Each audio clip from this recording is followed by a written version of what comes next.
Hello viewers, অচিত free coaching চ্যানেলে তোমাদের সকলকে স্বাগত জানাই। আজকের ভিডিওটিতে তোমরা যারা কলকাতা বিশ্ববিদ্যালয়ে বি ইতিহাস অনার্সে বা পাশে সেকেন্ড সেমিস্টারে পড়ছো, তোমাদের যে ডিএসসিসি 2 বা এমডিসি 2 পেপারটি রয়েছে, প্রাচীন বিশ্বের সভ্যতা সমাজ ও সংস্কৃতি, এই পেপারটির একটি গুরুত্বপূর্ণ ইউনিট রয়েছে রোমান সাম্রাজ্য, প্রাচীন রোমান সাম্রাজ্য।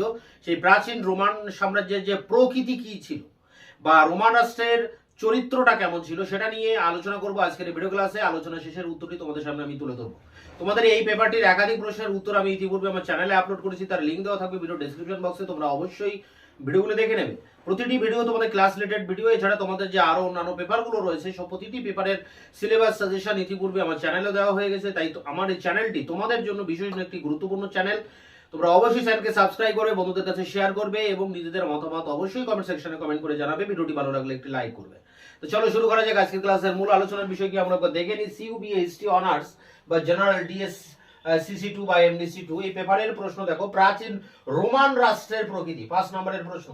তা এই প্রশ্নের উত্তর এই মানে রোমান সাম্রাজ্য যেটা তৈরি হয় তার প্রকৃতি বা চরিত্র নিয়ে আলোচনা করতে হবে। দেখো ঐতিহাসিকরা রোমান সাম্রাজ্যের যে দীর্ঘদিনের যে ইতিহাস, সেই ইতিহাসকে 3টি পর্বে ভাগ করেছে। যদিও আমরা দেখেছি যে কিংবদন্তি অনুসারে রোমুলাস বলে একজন ব্যক্তি, তিনি রোমান বিশেষ করে রোম নগরী প্রতিষ্ঠা করেছিলেন 753 খ্রিস্টপূর্বাব্দ নাগাদ। এরপরে তিনি সেখানে রোমে একটি রাজতন্ত্র প্রতিষ্ঠা করেন এবং নিজে সেখানে রাজা হন। তার পরবর্তীকালে রোমে মানে একজন পরবর্তী উল্লেখযোগ্য রাজা ছিলেন, সেই রাজার নামটি একবার দেখে নাও, ইম্পর্টেন্ট, টাইকুরনাস সুপারভাস। তা তিনি এবং তারপরে রাজা হন তার পুত্র সেক্সটাস। এই সেক্সটাস এবং টাইকুরনাস সুপারভাস এনারা ছিলেন অত্যাচারী শাসক রোমের, এবং এরা নানা রকম অনৈতিক কাজকর্ম করতেন। এর ফলে রোমের জনগণ ক্ষুব্ধ হয়ে ওঠে এবং একটা গণ অভ্যুত্থানের ভিতর দিয়ে এদেরকে হটিয়ে দেয় সিংহাসন থেকে এবং রাজতন্ত্রের অবসান ঘটে এবং সেখানে প্রজাতন্ত্র প্রতিষ্ঠিত হয়। প্রজাতন্ত্র প্রতিষ্ঠিত হলে এই প্রজাতন্ত্রের অধীনে রোমান বাহিনী তারা সাম্রাজ্য বিস্তারের কাজে ছড়িয়ে পড়ে এবং সাম্রাজ্যের আয়তন এখানে যথেষ্ট কিন্তু বৃদ্ধি পায় এবং ব্যাপকভাবে সামরিক অভিযান চলতে থাকে বিভিন্ন জায়গায়। ইউরোপের ভূমধ্যসাগরের তীরবর্তী অঞ্চলে কিন্তু সামরিক অভিযান চলতে থাকে এবং এই অভিযানের ভিতর দিয়ে যেসব জায়গাগুলো তারা দখল করে, সেই জায়গার যারা পরাজিত যারা সৈন্য, সেই সৈন্যগুলোকে তারা কৃতদাস হিসেবে তারা দাসে পরিণত করে এবং এই দাসদেরকে দিয়ে তারা রোমান সাম্রাজ্যের বিভিন্ন শ্রমমূলক কাজে, বিশেষ করে কৃষিকাজ, শিল্প কলকারখানায় কাজ করার যে শ্রমিক, এই সব কাজে কিন্তু এই দাসেদেরকে নিয়োগ করে ব্যাপক মাত্রায়। মানে চাষবাস বা সমস্ত ধরনের উৎপাদনের কাজ এই পরাজিত সৈন্যদেরকে দাসে পরিণত করে তাদেরকে সেখানে নিয়োগ করতে থাকে। তো এই রোমের প্রজাতন্ত্রের যুগে আমরা এগুলো দেখতে পাই। এবার এই সময় রোমের কিছু সামরিক নেতা, যাদেরকে আমরা বলি সমরবাদী নেতা বা ওয়ার লর্ড, এই সমরবাদের উত্থান ঘটে এবং এই সামরিক নেতারা তারা রাজনৈতিক ক্ষমতা দখল করার জন্য তৎপর হয়। এর ফলে রোমের একটা আভ্যন্তরীণ ক্ষেত্রে, রোম সাম্রাজ্যের আভ্যন্তরীণ ক্ষেত্রে একটা রাজনৈতিক সংকট দেখা দেয়, একটা গৃহযুদ্ধের পরিবেশ তৈরি হয় এবং এই গৃহযুদ্ধের শেষ পর্যন্ত অবসান ঘটে। এবং এখানে দেখো আরেকটি নাম রয়েছে, অক্টাভিয়ান। এই অক্টাভিয়ান ইনি একজন সামরিক নেতা ছিলেন, তিনি ক্ষমতা দখল করেন এবং অগাস্টাস সিজার নাম নিয়ে তিনি কিন্তু তার রাজত্ব শুরু করেন এবং শুরু করেন প্রিন্সিপেটের যুগ। প্রিন্সিপেটের যুগটা অনেকটা এরকম যে রাজা রাজত্ব করছেন, আবার একটা কিন্তু একটা মন্ত্রণা কক্ষ বা একটা জনগণের জন্য একটা পরিষদ থাকবে, যে পরিষদের পরামর্শ ক্রমেই রাজা রাজত্ব করবেন। মানে অনেকটা সেই প্রজাতন্ত্র রাজতন্ত্র পাশাপাশি চলার মতো, বা সংসদীয় পার্লামেন্টারি ব্যবস্থা ইংল্যান্ডে যেমন ছিল সেরকম, আবার পাশে রাজতন্ত্র বা রাজারও উপস্থিতি। রাজা এবং প্রধানমন্ত্রী দুজনের যে অবস্থান, জনগণের প্রতিনিধি হিসেবে প্রধানমন্ত্রী আর মানে সমগ্র সাম্রাজ্যের প্রতিনিধি হিসেবে রাজা, এই যে দুটি শাসন পাশাপাশি চলা, ঠিক এই রকম একটা সিস্টেম তিনি চালু করেন যার নাম বলছে প্রিন্সিপেট। তা প্রিন্সিপেটের যুগে এই অগাস্টাস সিজার দেশে শান্তি শৃঙ্খলা প্রতিষ্ঠা করেন, আইন প্রতিষ্ঠা করেন এবং দেশে একটি স্থিতিশীল সরকার কিন্তু প্রতিষ্ঠা করেন। এর ফলে কি হয়, সাম্রাজ্যের আয়তন ব্যাপকভাবে বৃদ্ধি পায় এবং প্রচুর জায়গায় সামরিক অভিযান কিন্তু এখানে চলতে থাকে। তো এই পর্যন্ত একটা পার্ট আলোচনার, এই পর্যন্ত একটা পার্ট। এরপরে আমরা যেটা দেখছি যে অগাস্টাস সিজারের মৃত্যুর পর বিশেষ করে খ্রিস্টীয় 3য় শতক নাগাদ গিয়ে রোমে রাজনৈতিক এবং অর্থনৈতিক সংকট দেখা দিচ্ছে। এবং সেই জায়গায় 235 খ্রিস্টাব্দ নাগাদ গিয়ে সেভেরাস আলেকজান্ডার, সেই সেভেরাস আলেকজান্ডার যিনি শাসক ছিলেন, সেই শাসক নিহত হচ্ছেন। এবং নিহত হওয়ার পর পরবর্তী 50 বছরে নৈরাজ্য দেখা দিচ্ছে রোমে, অরাজকতা, বিশৃঙ্খলা, নৈরাজ্য। এবং তার ভেতর দিয়ে 284 খ্রিস্টাব্দ নাগাদ ডায়োক্লেসিয়ান বলে একজন ব্যক্তি, তিনি রাজা হচ্ছেন এবং তিনি শান্তি শৃঙ্খলা প্রতিষ্ঠা করছেন, বিভিন্ন অর্থনৈতিক সংস্কার করছেন। এবং তার পরবর্তী যিনি রাজা হচ্ছেন 305 খ্রিস্টাব্দে কনস্টান্টাইন। এখন কনস্টান্টাইন রাজা হওয়ার পর তার পূর্ববর্তী যে ডায়োক্লেসিয়ান রাজা ছিলেন তারই অনুসৃত নীতি নেন, একাধিক সংস্কার করেন, শান্তি শৃঙ্খলা কঠোর হাতে তিনি প্রতিষ্ঠা করেন। এই ডায়োক্লেসিয়ান এবং কনস্টান্টাইনের আমলে রোমান সাম্রাজ্যের যে প্রকৃতি, সেই প্রকৃতিতে পরিবর্তন ঘটে। এতদিন রোমান সাম্রাজ্য ছিল ইতালীয় ভূখণ্ডের মধ্যে অবস্থিত, ইতালির রাজধানী রোম, এবং সেই জায়গায় ছিল সাম্রাজ্য। কিন্তু এখন এই সাম্রাজ্য অনেকটা বিস্তার লাভ করে, বিশেষ করে ভূমধ্য সাগর অঞ্চলে। ভূমধ্য সাগরের চারিপাশে যেসব দেশগুলো রয়েছে সেই দেশে ইউরোপ, আফ্রিকা, এশিয়ারও কিছু অংশ, এইসব জায়গায় কিন্তু রোম অভিযান করে এবং সাম্রাজ্যের বিস্তার ঘটায়, ব্যাপকভাবে সাম্রাজ্যের বিস্তার ঘটে এই কনস্টান্টাইন এবং ডায়োক্লিয়াসেনের এই সময়কালে।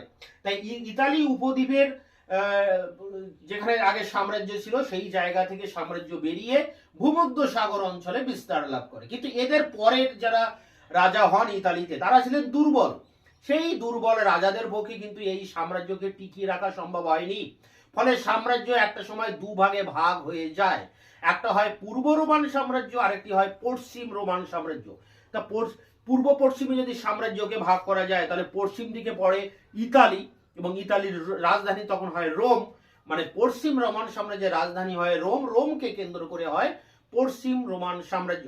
আর পূর্ব দিকে যেটা এশিয়ার দিকে যে সাম্রাজ্য বিস্তার লাভ করেছিল, আফ্রিকার দিকে যে সাম্রাজ্য বিস্তার লাভ করেছিল, সেই সাম্রাজ্যকে বলা হয় পূর্ব রোমান সাম্রাজ্য বা বাইজান্টাইন সাম্রাজ্য। এই সাম্রাজ্যের রাজধানী ছিল কনস্টান্টিনোপল, যার বর্তমান আধুনিক নাম তুরস্কের রাজধানী কনস্টান্টিনোপল। আর সেই সময় ইস্তাম্বুল, বর্তমান রাজধানীর নাম হচ্ছে, তুরস্কের রাজধানীর নাম ইস্তাম্বুল, যার পূর্বে নাম ছিল কনস্টান্টিনোপল, এই পূর্ব রোমান সাম্রাজ্যের রাজধানী হিসেবে ছিল। তাহলে কি বোঝা যাচ্ছে যে ডায়োক্লেসিয়ান এবং কনস্টান্টাইনের রাজত্বকালে রোমান সাম্রাজ্য একটা শান্তি শৃঙ্খলা প্রতিষ্ঠিত হয় এবং রোমান সাম্রাজ্য বহুদূর বিস্তার লাভ করে ভূমধ্য সাগর অঞ্চলে। পরবর্তীকালে তাদের মৃত্যুর পর তার যে উত্তরাধিকারীরা ছিল তারা ছিল দুর্বল, এবং তাদের সময় সাম্রাজ্য পূর্ব এবং পশ্চিমে দুটি ভাগে ভাগ হয়ে যাচ্ছে। এই পর্যন্ত একটা আলোচনা। এরপরে আমরা শেষ অংশে যেটা আলোচনা করব সেটা হচ্ছে দাস।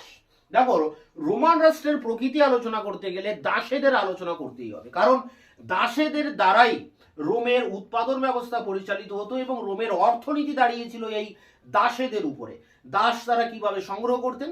তারা যেখানে যুদ্ধ করতেন, যে জায়গা দখল করতেন, সেই জায়গার পরাজিত মানুষদের তারা দাসে পরিণত করতেন এবং এই দাসদের দিয়ে তারা তাদের উৎপাদনের কাজে ব্যবহার করতে। তাই দাস অর্থনীতি ছিল রোমান অর্থনীতির মূল ভিত্তি, এবং তাদের যে সমাজ ব্যবস্থা গড়ে উঠেছিল সেটিও ছিল কিন্তু অনেকটা দাস নির্ভর সমাজ ব্যবস্থা। তাই এলেন উড বলছেন যে দাস নির্ভর সামাজিক গঠন তৈরি হয়েছিল রোমান সাম্রাজ্যে। আবার মোজেস ফিনলে, যিনি একটা বিখ্যাত গ্রন্থ লিখেছিলেন দ্য অ্যানসিয়েন্ট গ্রিস বলে যে গ্রন্থটা আমরা গ্রিসের ইতিহাসে দেখেছি, তারও কিন্তু আরেকটি গ্রন্থ আছে রোমের উপরে, ancient slavery of modern ideology, modern আধুনিক যে চিন্তা ভাবনা প্রাচীন দাসদের উপরে, এরকম একটা গ্রন্থ তিনি 1994 সালে লেখেন মোজেস ফিনলে। তিনি তার গ্রন্থে বলছেন যে কেন্দ্রীয় যে অঞ্চল ছিল রোমান সাম্রাজ্যের, যে কেন্দ্রীয় অঞ্চল, মূল যে অঞ্চল, সেই অঞ্চলটা, সমগ্র অঞ্চলটা পরিচালিত হতো এই দাস শ্রমের উপর নির্ভর করে। তাই দাস ভিত্তিক সমাজ ব্যবস্থা গড়ে উঠেছিল। দেখো, ইতালি যে মূল জায়গা, মূল ভূখণ্ড রোম, ইতালি, এবং দক্ষিণ ইতালিতে রয়েছে সিসিলি, এছাড়া গল অঞ্চল বা স্পেন অঞ্চল। এই যে অঞ্চলগুলো, এই অঞ্চলগুলোর যে অর্থনীতি, সেই অর্থনীতি দাঁড়িয়েছিল এই দাস শ্রমের উপর, এবং দাসেদেরকে এখানে ব্যাপকভাবে নিয়োগ করা হয় উৎপাদনের ক্ষেত্রে, এবং তাদের দ্বারাই সমস্ত কিছু উৎপাদন বা প্রোডাকশন করা হতো। তাই দাস নির্ভর অর্থনীতি ইতালি সাম্রাজ্যের বা রোমান সাম্রাজ্যের মূল কেন্দ্রে গড়ে উঠেছিল, ইতালি, সিসিলি, গল বা স্পেন। এরপরে দেখো আরেকজন ঐতিহাসিক যার নাম হচ্ছে কিথ ব্রাডলি। কিথ ব্রাডলি একটা গ্রন্থ লিখছেন, slavery and society and Roman and Rome বা অফ রোম। রোমের যে দাসভিত্তিক সমাজ, slavery and society of Rome, এটাও 1994 সালে লেখা হচ্ছে। এই গ্রন্থে তিনি একটা কালানুক্রমের বর্ণনা দিচ্ছেন। এই যে দাসেদের উদ্ভব কিভাবে হলো রোমে, তার উপরে একটা তিনি কালানুক্রমের ধারণা দিচ্ছে। তিনি বলছেন দেখো, খ্রিস্টীয় 3য় শতকে রোমে কিন্তু কোনো দাস ছিল না, কিন্তু এর পরবর্তী সময়ে যখন সাম্রাজ্যের আয়তন বৃদ্ধি পায়, যখন প্রজাতন্ত্র প্রতিষ্ঠিত হয়, তখন এই পরাজিত মানুষদেরকে দাসে পরিণত করা হয় এবং এই দাসদেরকে উৎপাদনের কাজে নিয়োগ করা হয়। তাহলে খ্রিস্টীয় 3য় শতক পর্যন্ত রোমে দাস নেই। তারপরে কিন্তু দাসেদের আবির্ভাব ঘটছে যখন সাম্রাজ্যের মানে রোম যখন সাম্রাজ্যের রূপ ধারণ করছে, যাকে আমরা বলছি সাম্রাজ্যিক রোম। এই সাম্রাজ্যবাদের যুগেই কিন্তু এই দাসেদের উদ্ভব এবং দাস নির্ভর অর্থনীতি গড়ে উঠছে, দাস নির্ভর সমাজ ব্যবস্থা গড়ে উঠছে। তো এই ছিল অল ওভার রোমান রাষ্ট্রের প্রকৃতি, যেখানে আলোচনা করতে গেলে প্রথমে যে রোমুলাস কিভাবে রাজতন্ত্র প্রতিষ্ঠা করছেন এবং তারপরে সুপারবাস সেক্সটাস তাদের আবির্ভাব করছে, তাদের অত্যাচারের ফলে জনগণ তাদেরকে হটিয়ে দিয়ে সেখানে প্রজাতন্ত্র প্রতিষ্ঠা করছেন এবং তার ভেতর দিয়ে সেই প্রজাতন্ত্রের ভিতর দিয়ে অক্টাভিয়ান অগাস্টাস সিজার তিনি ক্ষমতায় আসছেন এবং প্রিন্সিপেটের শাসন প্রতিষ্ঠা করেছেন। এ পর্যন্ত একটা আলোচনা। এরপরে আমরা দেখছি যে রোমে একটা অর্থনৈতিক সামরিক সংকট দেখা দিচ্ছে এবং সেভেরাস আলেকজান্ডার নিহত হচ্ছেন। তারপরে রাজা হচ্ছেন ডায়োক্লেসিয়ান এবং কনস্টান্টাইন। ডায়োক্লেসিয়ান এবং কনস্টান্টাইন রোমান সাম্রাজ্যের বিস্তার ঘটাচ্ছে এবং ভূমধ্য সাগর অঞ্চলে বিস্তার লাভ করছে। তার উত্তরাধিকারীদের সময়ে সাম্রাজ্য টিকে থাকছে না, পূর্ব এবং পশ্চিমে দুটো ভাগে ভাগ হয়ে যাচ্ছে। এরপরে আমরা যেটা দেখছি যে দাসশ্রম, সেখানে 3জন ঐতিহাসিক এলেন উড, মোজেস ফিনলে এবং কিথ ব্রাডলি, এনাদের গ্রন্থে এনারা বলছেন যে দাস শ্রমের উপরই টোটাল রোমান সাম্রাজ্য দাঁড়িয়েছিল, তাদের উৎপাদন ব্যবস্থা দাঁড়িয়েছিল, তাদের সমাজ কাঠামোটা দাঁড়িয়েছিল এই দাস শ্রমের উপর নির্ভর করে। যখন তারা সাম্রাজ্য বিস্তার করতো, সেই সাম্রাজ্যে পরাজিত মানুষদেরকে তারা দাসে পরিণত করেছিল। তাই রোমান রাষ্ট্রের প্রকৃতি ছিল দাস নির্ভর। তাই রোমান রাষ্ট্রের এই প্রকৃতি আলোচনা করতে গেলে শেষে দাসদের উপরে অবশ্যই আলোচনা করতে হবে, পাশাপাশি কিভাবে প্রজাতন্ত্র, কিভাবে রাজতন্ত্র, কিভাবে সাম্রাজ্যবাদী রোম বা কিভাবে প্রিন্সিপেটের শাসন প্রতিষ্ঠিত হলো, এই বিষয়গুলোকেও কিন্তু মেনশন করতে হবে। তো এর যে উত্তর 5 নম্বরের 250 ওয়ার্ডের যে উত্তর নিয়ে এবার অন স্ক্রিনে আলোচনা করব। বিএ হিস্ট্রি অনার্স বা জেনারেল সেকেন্ড সেমিস্টার ডিএসসিসি 2 বা এমডিসি 2 প্রশ্ন হচ্ছে প্রাচীন রোমান রাষ্ট্রের প্রকৃতি আলোচনা করো। প্রশ্নমান 5, মানে এটা টিকা প্রশ্ন। এখানে উত্তরটি তোমরা এইভাবে লিখবে, প্রাচীন রোমান রাষ্ট্রের 3টি পর্যায়ের কথা ঐতিহাসিকরা উল্লেখ করেছেন। কিংবদন্তি অনুসারে রোম নগরী প্রতিষ্ঠা করে রোমুলাস 753 খ্রিস্টপূর্বাব্দে। তারপর রোমে রাজতন্ত্র প্রতিষ্ঠা হয়। রোমে অন্যতম রাজা টাইকুর্নাস সুপারবাস ও তার পুত্র সেক্সটাসের অত্যাচার ও অনৈতিক কার্যকলাপে রোমের মানুষকে ক্ষুব্ধ করেছিল। একটি গণবিদ্রোহের মাধ্যমে রোমান রাজতন্ত্রের অবসান ঘটে। 509 খ্রিস্টপূর্বাব্দে রোমান প্রজাতন্ত্রের প্রতিষ্ঠা হয়। প্রজাতন্ত্রের দ্বিতীয়ার্ধে খ্রিস্টপূর্ব 3য় শতক থেকে রোমান সাম্রাজ্যের দ্রুত বিস্তার ঘটে। বিভিন্ন রাজ্যের বিরুদ্ধে সামরিক অভিযান চালিয়ে রোম একদিকে তার সাম্রাজ্য বৃদ্ধি করে,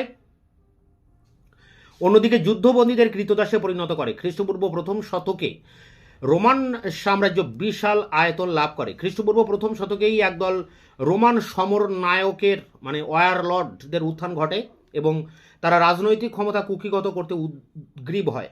এর অনিবার্য পরিণতি ছিল অভ্যন্তরীণ দ্বন্দ্ব ও গৃহযুদ্ধ। শেষ পর্যন্ত অক্টাভিয়ান নামে এক সামরিক নেতা 27 খ্রিস্টপূর্বাব্দে অগাস্টাস সিজার উপাধি ধারণ করে প্রিন্সিপেটের শাসন প্রতিষ্ঠা করেন। রোমে আইন শৃঙ্খলা ও একটি স্থিতিশীল সরকার প্রতিষ্ঠিত হয়, সূচনা হয় সাম্রাজ্যিক শাসনের। এই পর্যন্ত একটা ইন্ট্রোডাকশন ছিল। এর পরের প্যারায় দেখো, খ্রিস্ট 3য় শতকে রোম এক চরম রাজনৈতিক ও অর্থনৈতিক সংকটের শিকার হয়। 235 খ্রিস্টাব্দে রোমান প্রিন্সিপেটের শাসক সেভেরাস আলেকজান্ডার নিহত হন। তার হত্যার পরবর্তী 50 বছর ধরে রোমে এক চরম নৈরাজ্য চলেছিল। 284 খ্রিস্টাব্দে রোমান সম্রাট হিসেবে ডায়োক্লেসিয়ান অভিষিক্ত হন। তিনি কঠোর হাতে সাম্রাজ্যের শৃঙ্খলা ফিরিয়ে আনেন। অর্থনৈতিক ক্ষেত্রে তিনি বেশ কিছু গুরুত্বপূর্ণ সংস্কার সাধন করেন। 305 খ্রিস্টাব্দে তিনি অবসরে নিলে সিংহাসনে বসেন কনস্টান্টাইন। তিনি ডায়োক্লেসিয়ানের কিছু নীতি অনুসরণ করেন। ডায়োক্লেসিয়ান ও কনস্টান্টাইনের রাজত্বকালে রোমান রাষ্ট্রের প্রকৃতিগত পরিবর্তন লক্ষণীয় হয়ে ওঠে। রোমান সভ্যতা ও সংস্কৃতির কেন্দ্রক্রমে ইতালীয় উপদ্বীপ থেকে সরে এসে পূর্ব ভূমধ্যসাগরীয় অঞ্চলে কেন্দ্রীভূত হয়।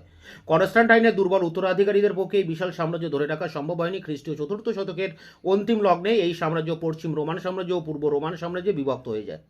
পরে শেষ প্যারা দেখো, আগেই বলা হয়েছে রোমান সভ্যতা ও সংস্কৃতি ছিল দাসশ্রমের উপর নির্ভরশীল। উৎপাদনের প্রায় সর্বস্তরেই দাসশ্রমের অস্তিত্ব ছিল লক্ষণীয়। এলেন উড মন্তব্য করেছেন, প্রাচীন রোমে এক দাস নির্ভর সামাজিক গঠন সোশ্যাল ফরমেশন লক্ষ্য করা গিয়েছিল। মোজেস ফিনলে, পরবর্তী ঐতিহাসিক মোজেস ফিনলে তার অ্যানসিয়েন্ট সালভারি অ্যান্ড মডার্ন আইডিওলজি 1980 গ্রন্থে বলেছেন, প্রাচীন রোমান সাম্রাজ্যের কেন্দ্রীয় অঞ্চলগুলিতে দাসভিত্তিক সমাজ ব্যবস্থা গড়ে উঠেছিল। তার মতে ইতালি, সিসিলি এবং কিছুটা হলেও গল ও স্পেনে গ্রামীণ ও শহুরে উৎপাদন ব্যবস্থা প্রায় পুরোটাই দাসশ্রমের উপর নির্ভরশীল।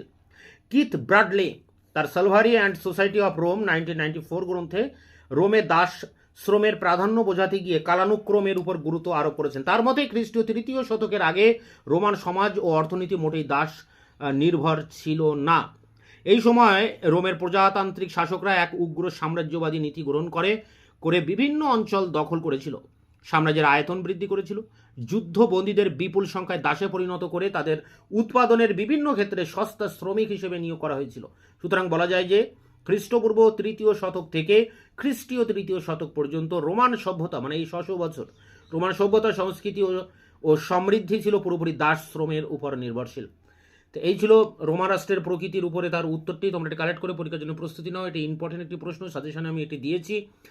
সাজেশন অনুযায়ী প্রায় অনেকগুলি প্রশ্ন 5 নম্বরের টিকা ম্যাক্সিমামটাই তোমাদের কিন্তু আমি দিয়ে দিয়েছি। সেগুলো লিঙ্ক দেওয়া থাকবে ভিডিও ডেসক্রিপশন বক্সে, অবশ্যই দেখে নেবে। আর বাকি যেগুলো এখনো 10 নম্বরের বড় বড় প্রশ্ন অনেকগুলি বাকি আছে, সেগুলো একের পর এক ভিডিও ক্লাসের ভিতর দিয়ে আলোচনা সহ বিস্তৃত ব্যাখ্যা সহ তোমাদের সামনে আমি এনে উপস্থিত করব। তোমরা অবশ্যই চ্যানেলকে সাবস্ক্রাইব করবে, বন্ধুদের কাছে শেয়ার করবে, আর অবশ্যই ভিডিওটি ভালো লাগলে একটি লাইক দেবে।